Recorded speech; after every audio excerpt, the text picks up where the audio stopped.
Welcome to சாயஸ் cook book. இன்னைக்கு நம்ம என்ன பார்க்க போகிறோம் அப்படின்னா, ரெஸ்டாரண்ட் ஸ்டைல் நல்ல க்ரீமியான ஆலு சென்னா கறி தான் பார்க்க போகிறோம். அது வீட்டில் எப்படி செய்யுதுன்னு பார்க்கலாமா? ஸோ வாங்க எப்படி செய்யுதுன்னு பார்க்கலாம்.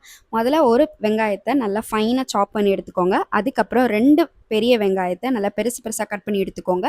அப்புறம் 2 தக்காளியை பெருசு பெருசாக கட் பண்ணி எடுத்துக்கோங்க. ஒரு கைப்பிடி அளவு கொத்தமல்லியை ஃபைனாக சாப் பண்ணி எடுத்துக்கலாம். ஒரு கைப்பிடி அளவு புதினா, ஒரு துண்டு இஞ்சியும் ஃபைனாக சாப் பண்ணி எடுத்துக்கோங்க.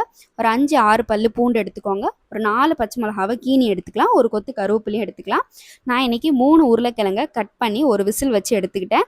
அதுக்கப்புறம் 2 கப் அளவு சென்னா எடுத்துருக்கேன். வெள்ளை கொண்டக்கடலை எடுத்திருக்கேன். அதை 8 மணி நேரம் ஊற வச்சு 5 விசில் வச்சு எடுத்துக்கிட்டேன். ஸோ இதெல்லாம் யூஸ் பண்ணி தான் நம்ம கிரேவி செய்ய போகிறோம். ஸோ வாங்க எப்படி செய்யறதுன்னு பார்க்கலாம். முதல்ல இன்னைக்கு நம்ம கிரேவி செய்யறதுக்கு கொஞ்சம் ஹைட்டான பாத்திரம் எப்போதுமே எடுத்துக்கோங்க, எந்த கிரேவி செய்கிறா இருந்தாலும். ஏன்னா அது வந்து கொதிச்சு பாயில் ஆகி வரும்போது அதோட இது வந்து நம்ம மேலே படும். ஸோ அதனால் நான் கொஞ்சம் ஹைட்டான பாத்திரத்தை எடுத்துக்கேன். ஸ்டவ் ஆன் பண்ணிவிட்டு அந்த பாத்திரத்தில் 2 டேபிள் ஸ்பூன் ஆயில் விட்டுக்கோங்க. ஆயில் சூடானதுக்கப்புறம் நம்ம கீனி வச்சுருக்க பச்சை மிளகாவை அதில் சேர்த்துக்கலாம். அதில் பச்சை மிளகாவை நல்லா வதக்கி விட்டுக்கோங்க. வதங்கினதுக்கப்புறம் ஒரு துண்டு இஞ்சி சாப் பண்ணி எடுத்தோம் இல்லையா, அதையும் இது கூடவே போட்டுக்கலாம். அப்புறம் 5, 6 பல்லு பூண்டு அதையும் இது கூடவே சேர்த்துக்கோங்க. அது கூட ஒரு கொத்து கருவேப்பிலையும் ஆட் பண்ணி நல்லா மிக்ஸ் பண்ணி விட்டுருங்க. இது எல்லாத்தையும் நல்லா ஒரு சேர வதக்கி விடுங்க. இதெல்லாம் வதங்கி வந்ததுக்கப்புறம் நம்ம கட் பண்ணி வச்சுருக்க 2 பெரிய வெங்காயம் நல்லா பெருசு பெருசாக கட் பண்ணி எடுத்துக்கோங்க இல்லையா, அதையும் இது கூடவே சேர்த்துக்கலாம். சேர்த்துட்டு நல்லா வதக்கி விட்டுக்கோங்க. இதெல்லாம் நல்லா ஒரு சேர வதங்கி வரணும். இதெல்லாம் நல்லா வதங்கி வந்ததுக்கப்புறம் நம்ம எடுத்திருக்க கைப்பிடி அளவு புதினாவையும் இது கூடவே சேர்த்துக்கலாம். சேர்த்துட்டு நல்லா மிக்ஸ் பண்ணி விடுங்க.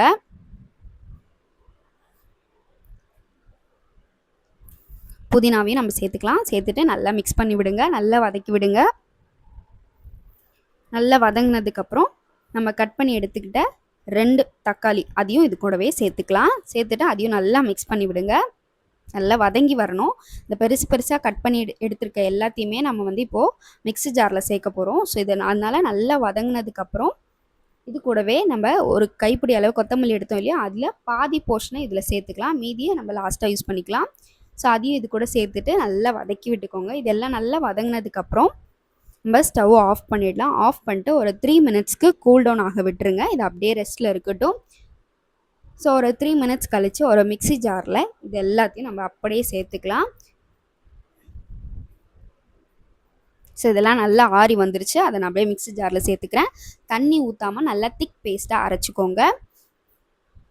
ஏன்னா இதுதான் அந்த கிரேவிக்கான க்ரீமி டெக்ஸ்சரே கொடுக்க போகுது. ஸோ நான் நல்லா அரைச்சி எடுத்துட்டேன். ஸோ இப்போது இந்த பேஸ்ட்டை தான் நம்ம வந்து என்ன பண்ண போகிறோம், கிரேவி செய்யறதுக்கு யூஸ் பண்ண போகிறோம். ஸோ முதல்ல அதே பாத்திரத்தில் ஸ்டவ் ஆன் பண்ணிவிட்டு ஒரு டேபிள் ஸ்பூன் அளவுக்கு ஆயில் விட்டுக்கோங்க. ஆயில் இல்லைனா கீ கூட யூஸ் பண்ணிக்கலாம். ஸோ ஆயில் சூடானதுக்கப்புறம் ஒரு டேபிள் ஸ்பூன் கடுகு சேர்த்துருக்கேன். கடுகு நல்லா பொரிஞ்சு வந்ததுக்கப்புறம் ஒரு வெங்காயத்தை நல்லா ஃபைனாக சாப் பண்ணி எடுத்தோம் இல்லையா, அதையும் இது கூடவே சேர்த்துக்கலாம். சேர்த்துட்டு நல்லா வதக்கி விட்டுக்கோங்க. வதக்குனதுக்கப்புறம் 2 table spoon red chilli powder சேர்த்துருக்கேன். அதுக்கப்புறம் ஒரு டேபிள் ஸ்பூன் கரம் மசாலா சேர்த்துருக்கேன். அதுக்கப்புறம் ஒரு டேபிள் ஸ்பூன் சாம்பார் மிளகாத்தூள் சேர்த்துருக்கேன். இது எல்லாத்தையும் நல்லா மிக்ஸ் பண்ணி விட்டுக்கோங்க. இதெல்லாம் நல்லா மிக்ஸ் ஆனதுக்கப்புறம், அதாவது பச்சை வாடை போகிற அளவுக்கு நல்லா மிக்ஸ் பண்ணி விட்டுக்கோங்க. இது மிக்ஸ் ஆனதுக்கப்புறம் நம்ம அரைச்சி எடுத்தோம் இல்லையா, அந்த பேஸ்ட்டை அதை இது கூடவே ஆட் பண்ணிக்கலாம். ஸோ இதை நல்லா ஆட் பண்ணதுக்கப்புறம் திரும்ப நல்லா மிக்ஸ் பண்ணி விடுங்க.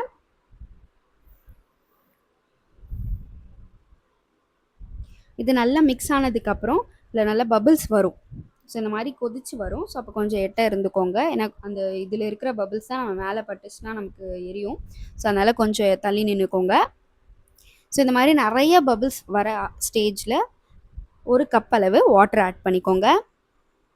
உங்களுக்கு எந்த அளவுக்கு திக்னஸ் வேணுமோ அந்த அளவுக்கு நீங்கள் வாட்டர் ஆட் பண்ணிக்கலாம். ஸோ நான் ஒரு கப் அளவு தண்ணி ஆட் பண்ணியிருக்கேன். அதுக்கப்புறம் ஒரு டேபிள் ஸ்பூன் சால்ட்டு, ஒரு table spoon red chilli powder திரும்ப சேர்த்துருக்கேன். நான் ஆல்ரெடி சென்னா வேக வைக்கும் போதே நான் சால்ட் ஆட் பண்ணதுனால நான் ஒரு டேபிள் ஸ்பூன் மட்டும்தான் ஆட் பண்ணியிருக்கேன். நீங்கள் கிரேவிக்கு ஏற்ற மாதிரி சால்ட் ஆட் பண்ணிக்கோங்க. ஸோ இப்போ இது நல்லா கொதிச்சு வந்ததுக்கப்புறம் நம்ம வேக வச்சு எடுத்துக்கிட்ட உருளைக்கிழங்கையும் சென்னாவையும் இது கூடவே சேர்த்துக்கலாம். நான் வெள்ளை கொண்டக்கடலை யூஸ் பண்ணியிருக்கேன். நீங்கள் அதுக்கு பதிலாக பிளாக் கூட எடுத்துக்கலாம். ஸோ இது எல்லாத்தையும் நல்லா மிக்ஸ் பண்ண விடுங்க. இதை மிக்ஸ் பண்ணி ஒரு 3 to 4 மினிட்ஸ் அந்த குழம்பு நல்லா கொதிக்கணும். ஏன்னா அது கொதிக்க கொதிக்க தான் அந்த சென்னாலையும் பொட்டேட்டோக்குள்ளேயும் இந்த கிரேவி இறங்கும். ஸோ அதனால் ஒரு 3 to 4 மினிட்ஸ் நல்லா பாயில் ஆக விடுங்க. நல்லா கொதி வந்ததுக்கப்புறம் நம்ம பேலன்ஸ் வச்சுருக்க கொத்தமல்லியும் அது கூடவே ஆட் பண்ணி நல்லா மிக்ஸ் பண்ணி விட்டுருங்க. ஸோ அவ்வளோதான், நம்ம ரெஸ்டாரண்ட் ஸ்டைல் க்ரீமி அண்ட் சிம்பிளான ஒரு ஆலு சென்னா கறி தயார். ஸோ இதை ட்ரை பண்ணி பார்த்துட்டு உங்களுக்கு எப்படி வந்ததுன்னு கீழே கமெண்ட் பண்ணுங்கள். இதை வந்து நீங்கள் ரைஸ் கூட இல்லை சப்பாத்தி, பரோட்டாஸ் ஆர் ஈவன் நான் கூட இதை சேர்த்து சாப்பிடலாம். ஸோ எப்படி வந்திருக்குன்னு கமெண்ட் பண்ணுங்கள். ஸோ ரொம்ப ஒரு சிம்பிளான வீட்டிலே இருக்கக்கூடிய திங்ஸை வச்சு தான் நான் இந்த கிரேவி பண்ணியிருக்கேன். ஸோ நீங்களும் இதை ட்ரை பண்ணி பார்த்துட்டு கமெண்ட் பண்ணுங்கள். இந்த மாதிரியான ஹெல்தி ரெசிபீஸ்க்கு நம்ம சேனலை சப்ஸ்கிரைப் பண்ணிக்கோங்க. ஸோ பாருங்கள், க்ரீமி அண்ட் எம்மியான டிஷ் தயார்.